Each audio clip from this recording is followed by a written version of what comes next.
Stock Play of the Day is an educational program. Any statements made by Ally Invest employees are not intended to be or should be considered investment advice, a recommendation to buy, sell, or hold a security, or a recommendation to adopt an investment strategy. Welcome to the stock play of the day. Today's stock is Clorox. We'll discuss should we pass or should we play?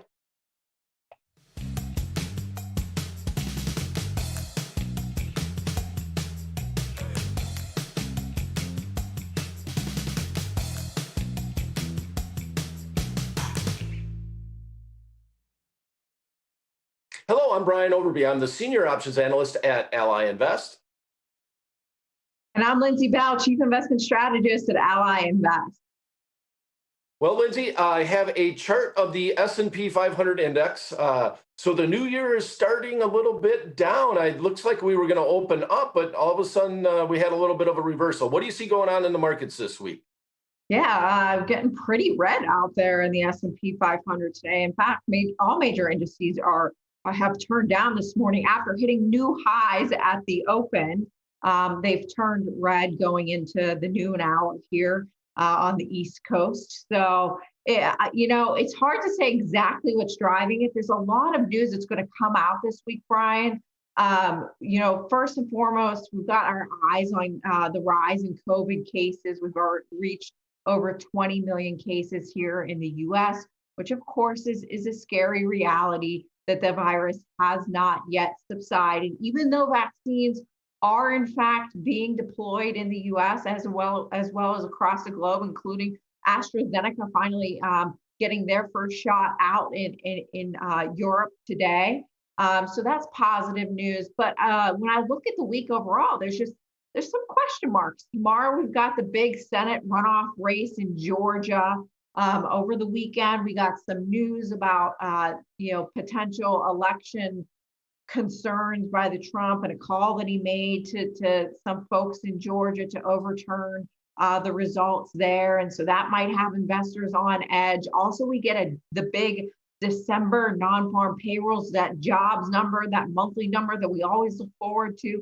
That comes out on Friday. The expectation right now is that economists think that 100,000 jobs were added in the month of December.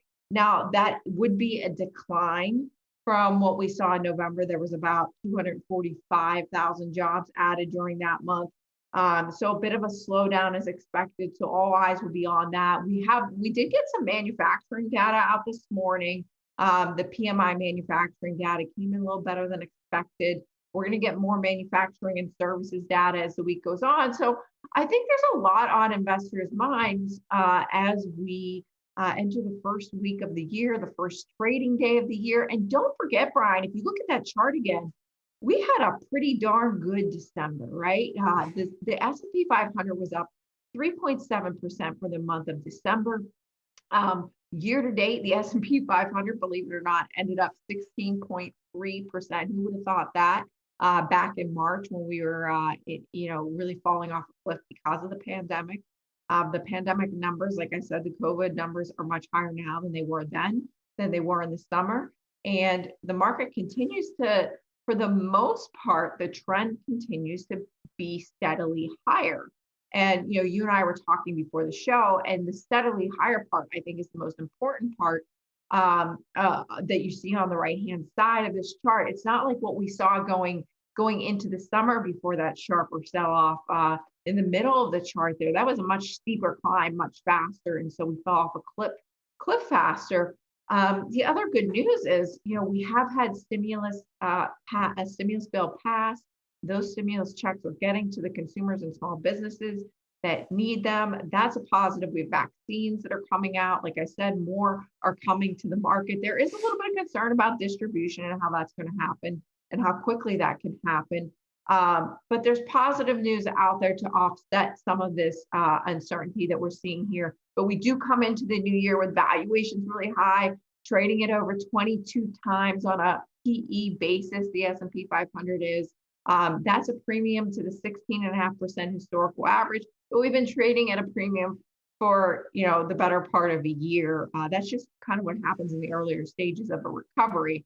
And we've come off of the high multiple that we saw in the mid part of 2020. So we've come down a little bit, but still 22 times a stretch. If you look at that line on that chart again, the yellow line is the 200-day moving average. We're 16, 17% away from that. That's a pretty far stretch. So from a valuation and technical perspective, there's a little bit of a reason to be concerned, but I think that we need to get through this week. The reality is the outlook for 2021 is much more positive than what it was for 2020 at the same time this year. So we're going to remain optimistic here, but that doesn't mean it's going to be a straight line up, as you see in the chart here. Rarely do you get a straight line up in any given year. So we'll be releasing, by the way, my 2021 outlook at the end of the week. So be sure to check into our Community Hub blog at ally.com/do-it-right. It'll be on there by the end of the week, and you can see what I think for the year ahead.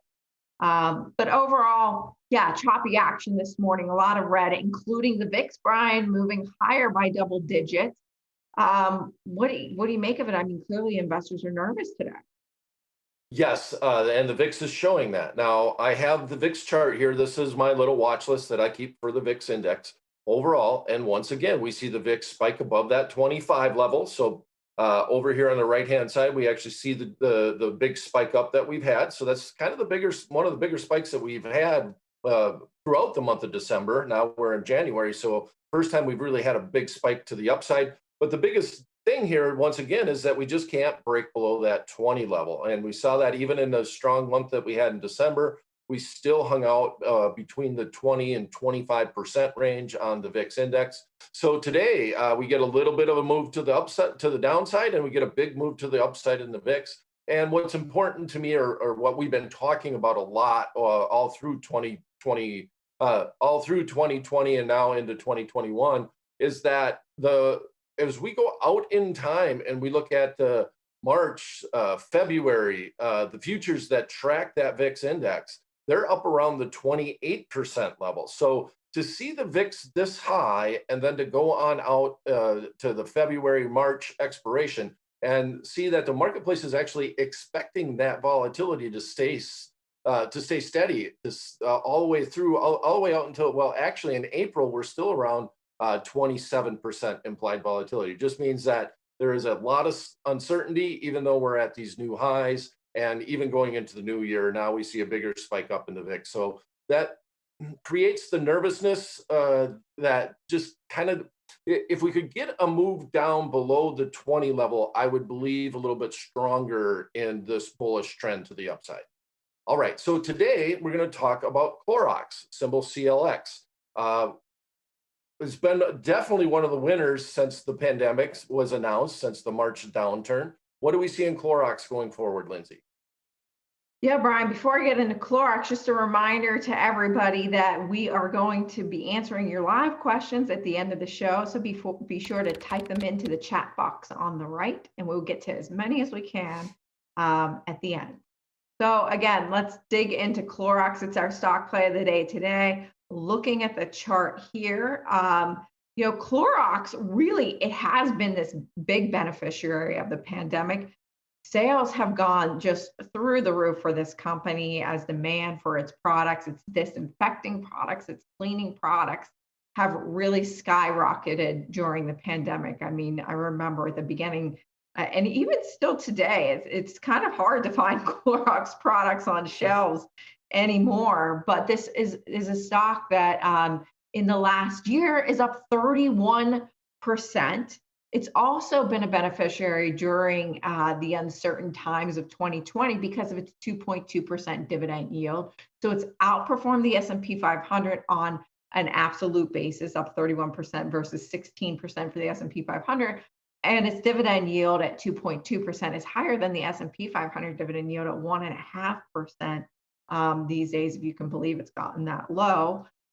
So investors have kind of liked this stock throughout the year, but the question is, can the momentum that the company has seen in its performance continue into next year? And I think that's why you've seen a bit of a pullback here in the chart of the stock over on the right-hand side, it's down about, I think, 15% from its 52-week high, which was reached in August. And I think that as people began taking their gains in this stock as they began to look forward to 2021 and what a recovery or reopening trade could look like. So this was one that kind of lost. You see it kind of basing over here around the $200 level. You do see analysts on Wall Street still very optimistic about this stock because of their opportunity that they have in the international markets, but also it's based on the expectation that consumers' behaviors and habits have changed, and they have changed for the foreseeable future when it comes to cleanliness of their homes and their offices. So that is still TBD. Once these vaccines get really rolled out and the economies around the world begin to reopen on a more sustained basis. But the expectation is that people are going to want to use hand sanitizer more often. They're going to be using these Clorox wipes to clean off their counters and their kitchens and their homes, and even corporations, like the partnership that Clorox has with United Airlines to set up a cleanliness protocol in cleaning the planes before and after customers get on and off. That's the expectation for some of these bullish analysts, is those types of things are going to continue into the future and be able to support strong top line growth, which has ultimately led to really great margin expansion over the last year. If I look at just the last quarter, we saw sales increase 27%. So their last quarter ended September 30th. It's actually their fiscal first quarter. Sales up, like I said, 27%. Margins were 400 basis points higher than the year before. You're going to start cycling some of those numbers in the upcoming year, which means it's going to be a lot harder for the company to sustain the double-digit growth. But on the flip side to that argument is our management could be a little bit conservative on the guidance that they provided for their fiscal 2021, which, like I said, ends in June of this year. They have admitted that the second half of their fiscal year is going to be a little bit tougher from a comps perspective. But I do think that analysts remain really bullish. They're not going to be reporting earnings for several weeks now, not until early February. So we have some time. So I know Brian's looking at a trade, really looking to the downside, right, Brian? And I think there is a lot of optimism going into the earnings report. The question is, at a PE multiple of 26.7 times, that's still a bit of a premium to its 5-year historical average of 24.5 times. So I feel like there could be a little bit of risk, at least in the near term, with regards to the upcoming quarterly report in February. What are you thinking, though, from a trade perspective? Well, if we go back to the chart again, it's a little bit about the chart. And to be blunt, we really weren't looking at Clorox unless we had a down day today. And the fact that the markets kind of took that downturn and Clorox is down over a point at this point in time is a good thing overall to do a short-term speculative trade like we're going to do in Clorox. It's going to be a long put spread.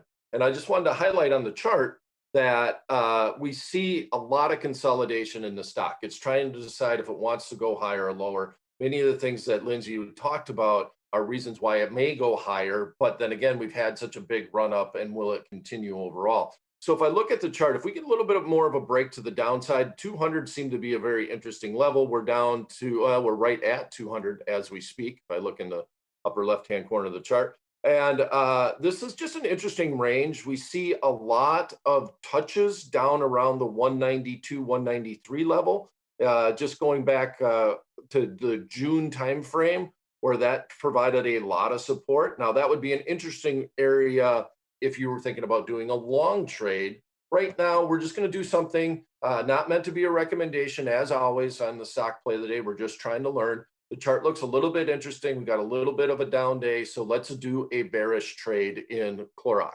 What is that trade going to be? It's going to be a long put spread. We're going to go out about 18 days in time, and we're going to be buying a just in the money option contract, and that's going to be right here at strike B. And then we're going to be selling a little bit out of the money option contract at strike A. Clorox, the volatility has came off in the underlying stock a little bit, which is a good thing overall, but it's still an expensive underlying. So if we're going to be looking at trades in Clorox, the fact that it's a $200 stock makes me lean towards doing something like a long put spread in a very short time frame overall. So if we go to this is the Ally Invest options playbook. And now let's go to the Ally Invest option chains. On the left-hand side, we have the calls. On the right-hand side, we have the puts. We have many different expirations to choose from. We're going to go out to the 18-day to expiration of January 22nd. We need some time for it to play out a little bit.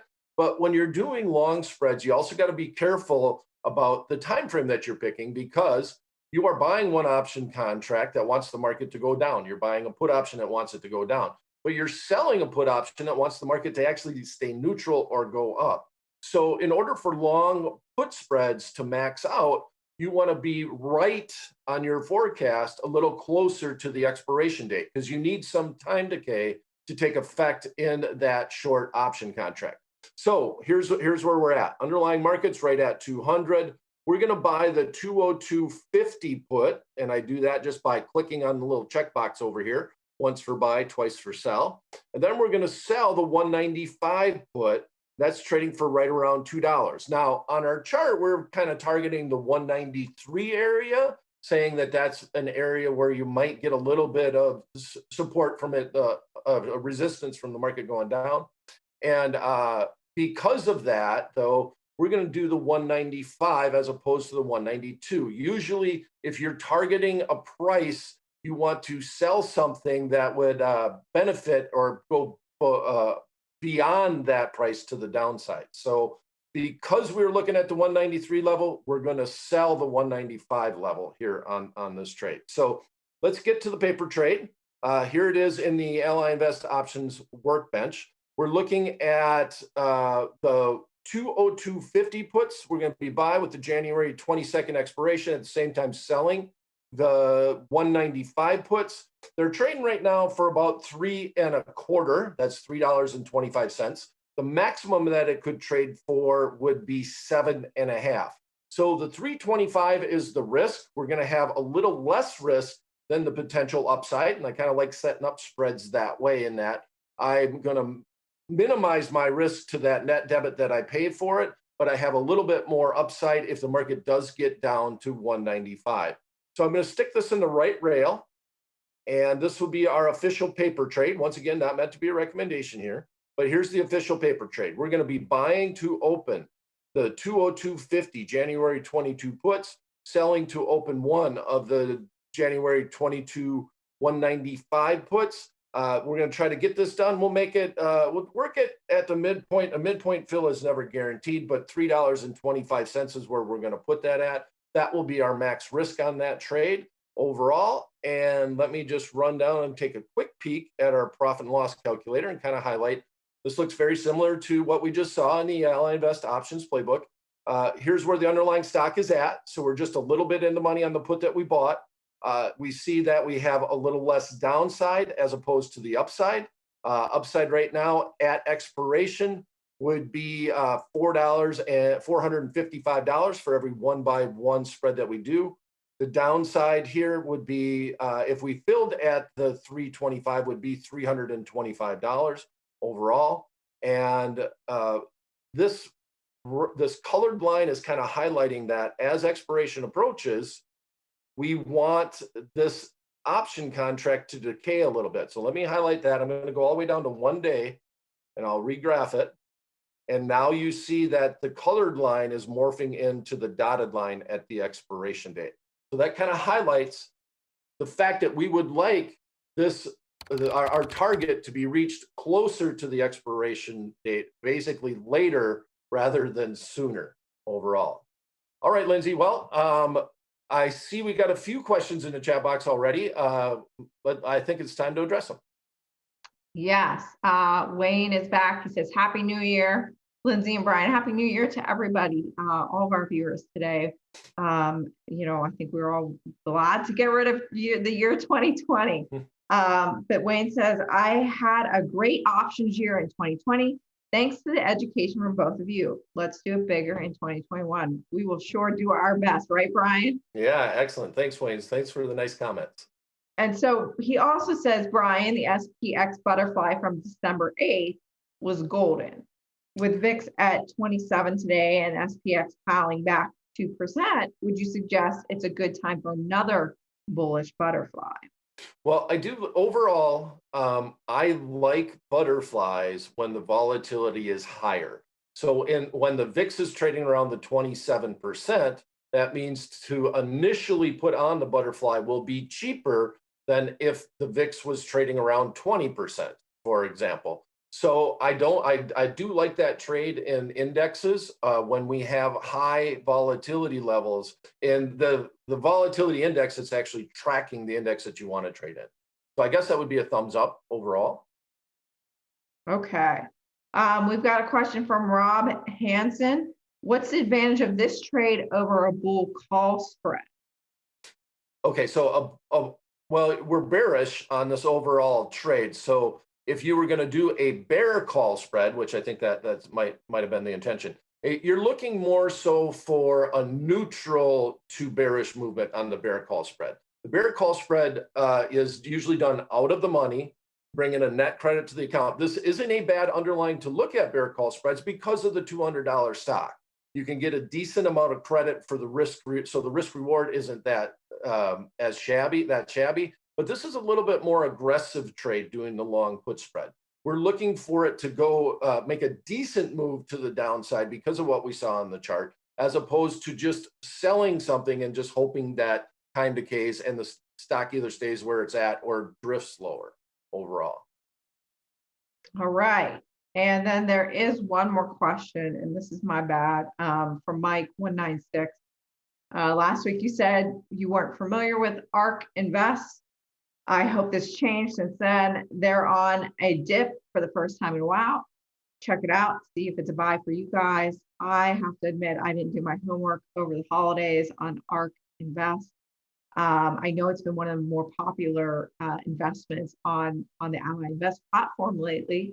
So I will promise to do my homework before next week's stock play of the day and get back to you. It has been very popular, so it's possible that a pullback could be an interesting buying opportunity. I just don't know enough about it to make a call at this point in time. I apologize. And I think that's it. There's no more questions coming into the queue, Brian. So that's going to probably do it for our first stock play of the day in 2021. All right, and that's great. So make sure you click subscribe and ring the bell and you get all the reminders, and I'll see you this Friday on the stock play of the day overtime edition. Thanks for coming, everyone, and Happy New Year.